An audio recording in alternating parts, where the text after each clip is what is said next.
TIP सार स्वागत जनाऊँ आमर जो एचआईवी एड्स जोटा कि नवरंगपुर जिले में जानवे आमर जिते जिला अच्छे आम ओडिशा रे गंजाम जिला सब हाईएस्ट थिला किंतु गंजाम जिले में आमर व्यापक भाव में प्रचार प्रसार फल यहाँ आम बर्तमान कमी जाए कंट्रोल अच्छी तेणु नवरंगपुर जिले में आर स्थिति बर्तमान संगीन अवस्था अच्छी यहाँ को एपिडेमिक आम कहते माने जो पाउंस तलर निया भली से थिबो थिबो धीरे थिबो थिबो एमिति कोहुई कि एते बड़ निया लागिबो जे सेटा को माने आयत करि होबनी सेटि में बोली एटा को मास्क एपिडेमिक बोली कहै छै तेणु आमर जो विभिन्न प्रकार माध्यम रे एचआईवी एड्स जो संक्रमित व्यक्ति ठार जो सुस्थ व्यक्ति की जो व्यापुची एटा तो प्राय जो चारिटा माध्यम समस्त उना अधिक जानि तेणु आज मु जो एई अल्प समय भीतर आज मोर मुख्य उद्देश्य है आमर जो मीडिया बंधु माने मीडिया माने से माने जदि सचेतन है सब क्षेत्र में जदि लोक मान सचेतन करेबे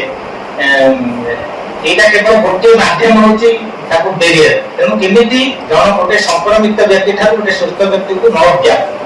आ एटा केमिति गोटे जो लोक माने जो आगो के आसुना हम विशेष कर जो टेस्टिंग फेस्टिंग करिया बोली जेते आमे टेस्टिंग करी डिटेक्ट करबा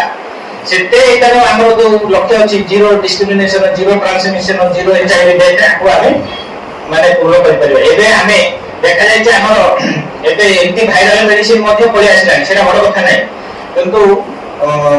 एबे एचआईवी एड्स हेले मध्ये सुस्थ लोक भଳି समस्त एआरटी ड्रग खाइ के समस्त भलो भाबे बंची पाउछन्ती किंतु हमें मुख्य उद्देश्य है हमें एटा को किमि ट्रांसमिशन रेट को हमें टिके अधिक जदि हमें टेस्टिंग करबा डिटेक्ट करि परिबा ताले ट्रांसमिशन रेट कमिबो तेनु एटा जदि थरे संक्रमण हला पर हमें जानि जति समस्त आउ नेगेटिव हेबार प्रश्न उठुनी तेणु ताकू आखि आगे रखिक आम सब लेवल रे अधिक सेंसिटाइजेशन करी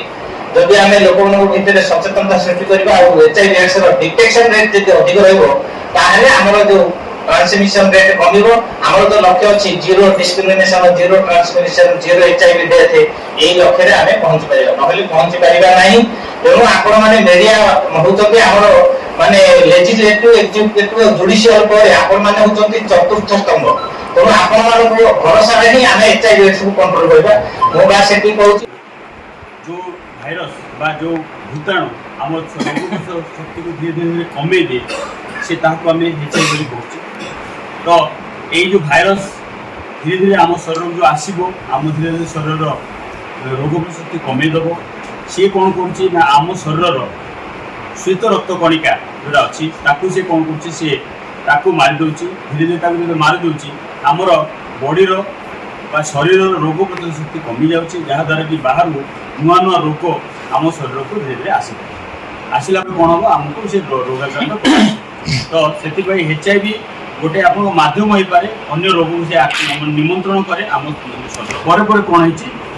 से जो रोग जाक विभिन्न प्रकार रोग जो आम शरीर को आसुँचा गोटे लोकर डेथ हो एचआईवी निजे कौन लोक को डेथ कराए ताप गोटे आप जानते यहाँ गोटे कनसेप्ट अच्छे मे आउ कनसेप्ट बोली कहे